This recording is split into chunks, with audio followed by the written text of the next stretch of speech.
Once upon a time, there were two sisters, Inanna and Ereshkigal. The sisters had never met since their father, An, the god of heaven, separated them.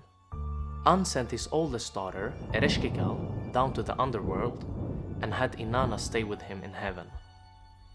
Inanna became the goddess of love, while Ereshkigal became the goddess of death.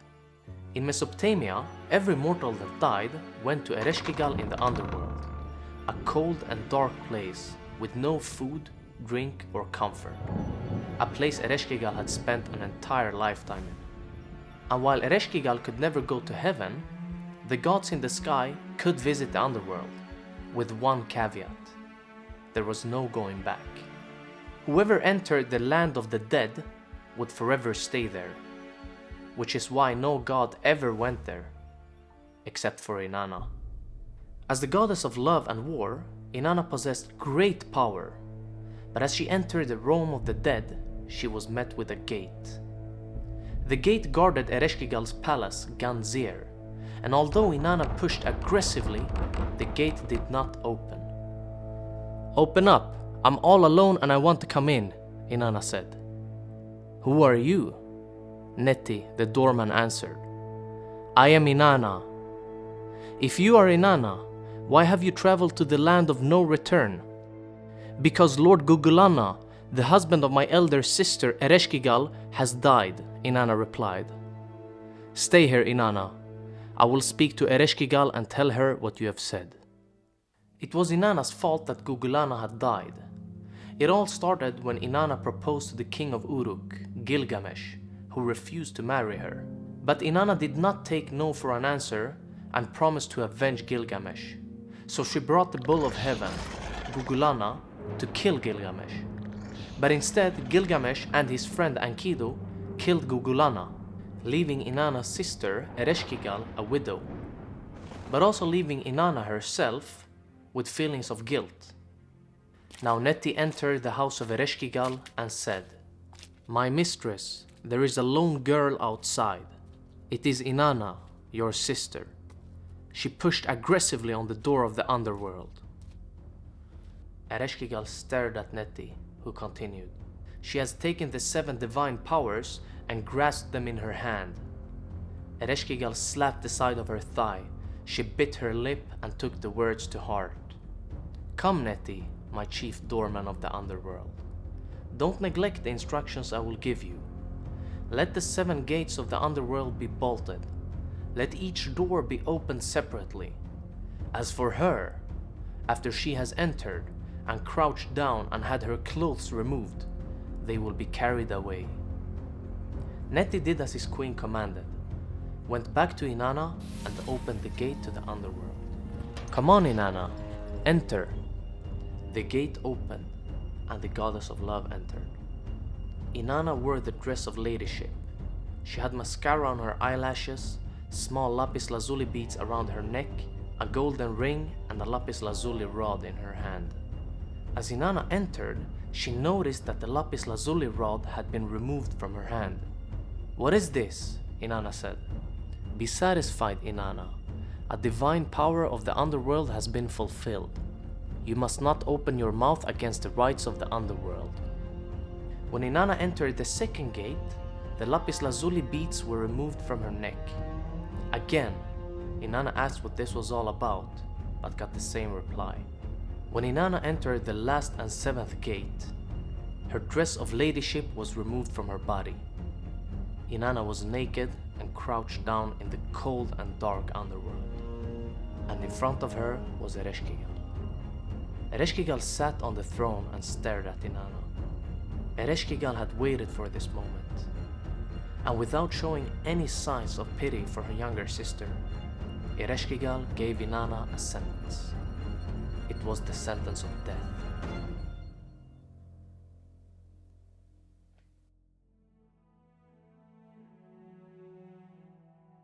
Ninshubur was Inanna's best friend and the only one who knew that Inanna had left heaven for the underworld.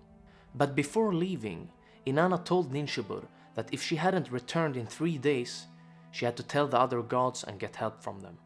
So Ninshubur did as Inanna said, and started with the mightiest of them all, the god of storm, Enlil. Father Enlil, don't let your precious metal be alloyed with the dirt of the underworld. Don't let your lapis lazuli be split there with the mason's stone. Don't let your boxwood be chopped up there with the carpenter's wood. Don't let young lady Inanna be killed in the underworld. In his rage, Father Enlil answered, Inanna craved the great heaven, and she craved the great below as well. The divine powers of the underworld are divine powers which should not be craved, for whoever gets them must remain in the underworld. Who, having got to that place, could then expect to come up again? Enlil did not help. So Ninshubur turned to the moon god Nanna, but to no avail. She received the same answer, and in her frustration, Ninshubur went to the god of wisdom and water, Enki. What has Inanna done? Enki said. Ninshubur explained everything, and Enki planned how to get Inanna back. He created two creatures from the dirt of his fingernails, Kurjara and Galatura. He told them how to enter the underworld and gave them a magical item to take with them. The creatures did as Enki commanded. They entered the underworld unnoticed, until they heard a voice. Who are you? If you're gods, I will talk with you. If you're mortals, may a destiny be decreed for you. It was Ereshkigal. Kurjara and Galatura froze, but not because Ereshkigal had seen them, but because what they saw themselves. Ereshkigal had already executed Inanna's death sentence, and her lifeless body was hanging on a hook. Kurjara and Galatura were too late. The goddess of love was dead. Give us the corpse hanging on the hook, they said.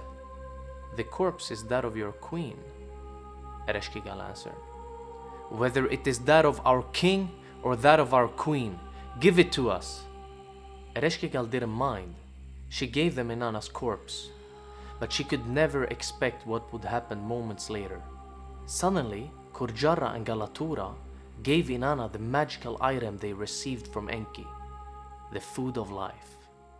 And if you didn't know already, I'm writing a cookbook inspired by the world's oldest recipes written on clay tablets in Mesopotamia 4,000 years ago.